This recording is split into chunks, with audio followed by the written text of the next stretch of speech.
So eastern red cedar are really the best species if you want a real survivor in a windbreak planting. But over the years, they do become invasive, as we've discussed before. I'm Curt Arens with Nebraska Farmer and Farm Progress, and that's our topic for this episode of Farmstead Forest. We're going to look at an alternative species that might work in your shelter belt. So over the years, we've experimented with several different species in new windbreak plantings around our own farm. We've tried Black Hill spruce, which I really like, Colorado blue spruce, and also ponderosa pine. All of these are really good. But in this recent windbreak, I say recent, it was about 30 years ago that it was planted, we used jack pine. So we had a row of eastern red cedar and then a row of jack pine. So we were told at the time by a lot of experts that jack pine was really a good alternative, a good one to have in a new windbreak planting to try it out.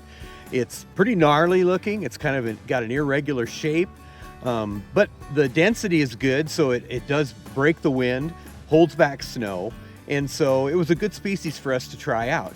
However, after 30 years, we've kind of figured out that jack pine may not be perfect for, more humid climates in the summertime.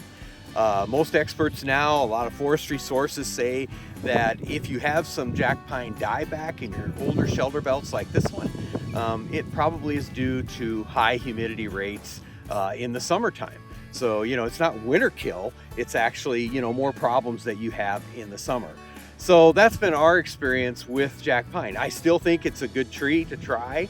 I believe that it's probably better suited to more arid climates in the West. And probably in our country, we will stick more with the ponderosa pine, Black Hill spruce, and Colorado blue spruce as alternatives to eastern red cedar.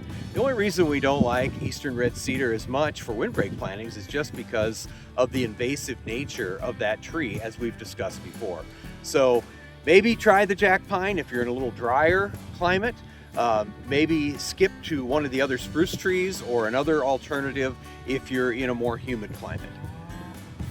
So that's it for this episode of Farmstead Forest. Be sure to check all the latest farm news at farmprogress.com and nebraskafarmer.com. And until next time, we hope all is well in your neck of the woods.